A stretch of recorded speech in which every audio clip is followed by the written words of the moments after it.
Assalamualaikum warahmatullahi wabarakatuh. Om Swastiastu, Namo Buddhaya, salam kebajikan. Sahabat-sahabat dimanapun juga berada, kita tahu bahwa Roy Suryo, Dr. Tipa dan pengacaranya si Repli Karung hari ini benar-benar kelimpungan sahabat ya. Tetapi mereka memang tidak ada jerahnya, sekalipun diserang dari sana sini berupaya tetap tegar menyimpan dari kebenaran, dan hal itu terbukti tak kalah melalui pernyataan Roy Suryo. Kembali Dr. Tipa mempertajam serangannya, padahal kita tahu bahwa apa yang selama ini dia klaim sebagai kebenaran, yang dia teriakkan secara terus-menerus dengan lantang, ternyata dibantah oleh salah seorang pembuatnya sendiri. Yang saya maksudkan di sini adalah buku Jokowi White Paper yang penulisnya itu salah satunya Rismond, yang kita tahu bahwa dia menulis 400 halaman. Dan lebih ironi sekali lagi sahabat, orang-orang yang mengusung narasi itu tetap melanjutkan serangan seolah tidak pernah terjadi apa-apa. Jadi kedengarannya tegas, kelihatannya isu soal perselingkuhan Dr. T dan pengacara RH juga itu tidak membuat mereka goyah. Justru polemik ini semakin tajam, dan kali ini mereka kembali menyerang Pak Jokowi dengan buku yang ditulis oleh Dr. Tipa, yang penelitiannya itu membedah otak Jokowi. Memang luar biasa sahabat. Untuk lebih jauh kita bicara, kita akan dengarkan dulu bagaimana video daripada Roy Suryo dan seperti apa dia ditanggapi oleh Bang Egy Sujana, yang saya kira ini sangat luar biasa memberikan masukan, memberikan penguatan terhadap kasus ini. Ini coba kita cek videonya secara bersama-sama. Statement saja, kita tetap semangat dengan kaos baru Dr. Tipa, ya. Oh iya, karena Dr. Tipa itu teman-teman lihat, juga tetap semangat dengan bukunya, yaitu bukunya apa? Tentang penelitian otaknya Jokowi. Nah ini, jadi ini adalah membedah otak, ya, membedah otaknya Jokowi. Ya, itu menunjukkan apa? Dr. Tipa tegar, ya, kemudian tetap concern sesuai dengan semangat, tetap istiqomah. Dan kalau hari ini dia datang, memang tadi juga WA secara pribadi juga, Mas tolong sampaikan hari ini saya tidak mengendalikan karena harus menyelesaikan banyak hal. Iya. Logikanya ya, ini penting logika hukum. Roy sudah tidak punya nilai, nggak punya nilai secara ilmu hukum. Kenapa? Karena dia basis penelitiannya sama dengan yang dilakukan Rismond. Bahkan bikin bukunya bersama. Bahkan buku itu yang bikin adalah Rismond, 400 halaman tuh Rismond, yang white paper itu. Kalau Rismond udah nyatakan salah, keliru dan minta maaf, sementara Roy enggak, kan dari mana Roy masa jadi benar sendirian? Ya kagak benar dong logikanya. Ngerti? Nah, tapi walaupun begitu, karena dia udah yakin 99,9%, dia harus sampai ke pengadilan. Harus berani supaya kasus ini selesai. Berarti Roy Suryo harus P21 bang ya? Harus P21. Kalau enggak saya protes sama polisi juga, sama jaksa. Kenapa nggak begini?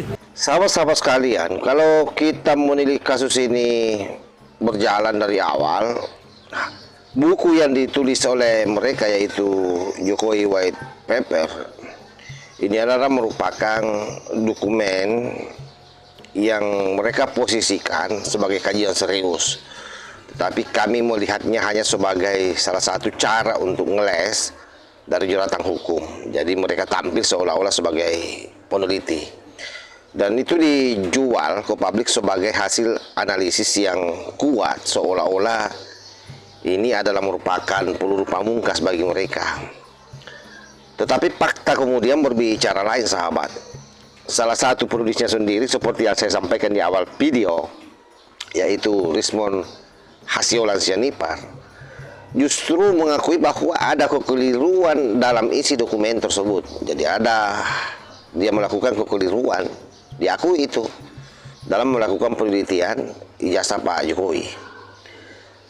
Nah, tentu ini bukan serangan dari luar. Ini adalah merupakan bantahan dari dalam, bukan dari lawan politik.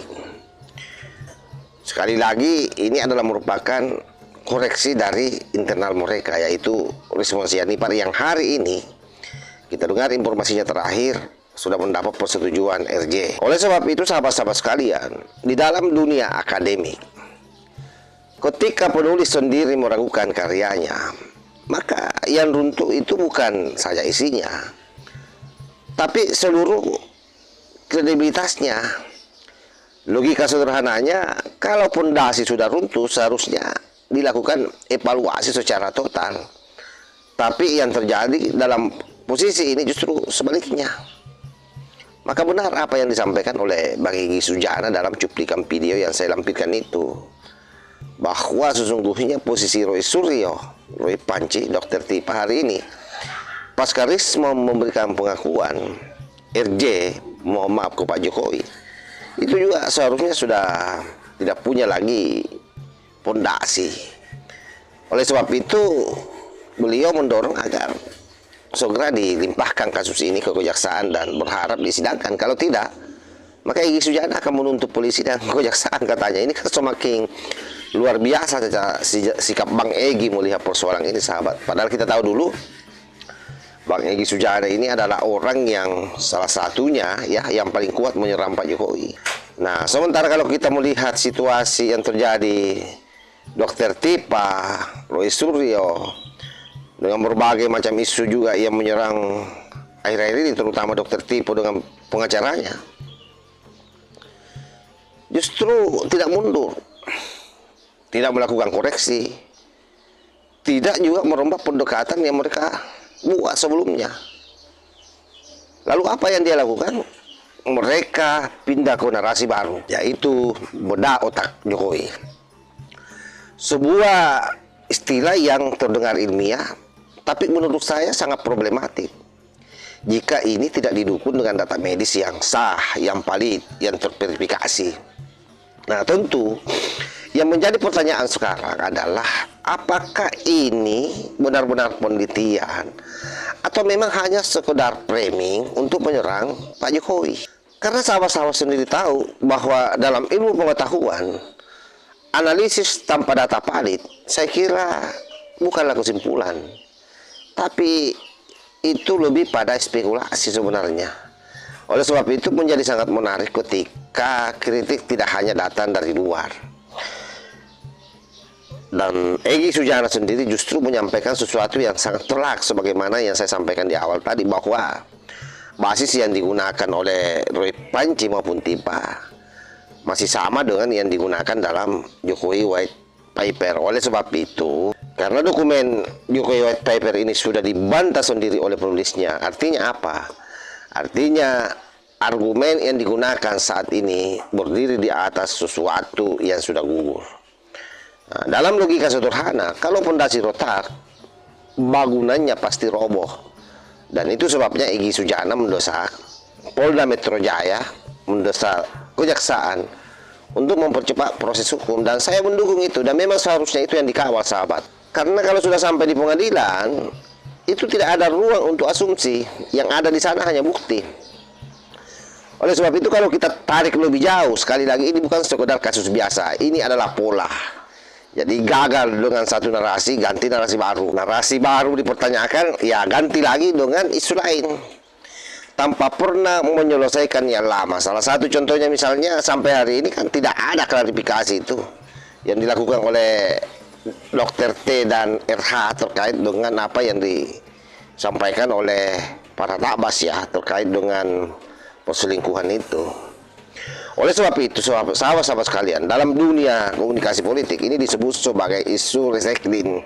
Tetapi mereka lupa bahwa ada satu masalah besar, di mana publik sekarang itu tidak mudah lupa. Mereka mencatat, mereka membandingkan, mereka menilai. Dan ketika inkonsistensi terjadi berulang-ulang, yang hancur bukan hanya argumen, tapi kepercayaan. Dan pada akhirnya, sekali lagi, ini bukan lagi soal siapa menyerang siapa, tetapi ini soal siapa yang punya kredibilitas. Oleh sebab itu sahabat-sahabat sekalian, ketika sebuah narasi dibangun di atas data yang salah, lalu tetap digunakan meskipun sudah dikoreksi habis-habisan, maka itu bukan lagi kritik. Sekali lagi, itu bukan lagi kritik. Itu adalah merupakan pengulangan kesalahan. Dan ketika kesalahan diulang secara terus-menerus, yang terjadi bukan penguatan narasi, tapi mendelegitimasi diri sendiri. Hari ini, publik mulai melihat itu, bahwa yang runtuh bukan hanya satu argumen, tapi keseluruhan pondasi yang selama ini mereka bangun. Dan jika pondasi sudah tidak dipercaya, maka sekeras apapun serangan yang mereka lakukan, hasilnya akan sama saja, tidak lagi meyakinkan. Karena sekali lagi sahabat-sahabat sekalian, pada akhirnya kebenaran itu tidak pernah ditentukan oleh siapa yang paling keras berbicara, tetapi siapa yang paling kuat berdiri di atas fakta dan data yang valid. Saya kira demikian. Wallahul muwaffiq ila aqwamit thariq. Wassalamualaikum warahmatullahi wabarakatuh.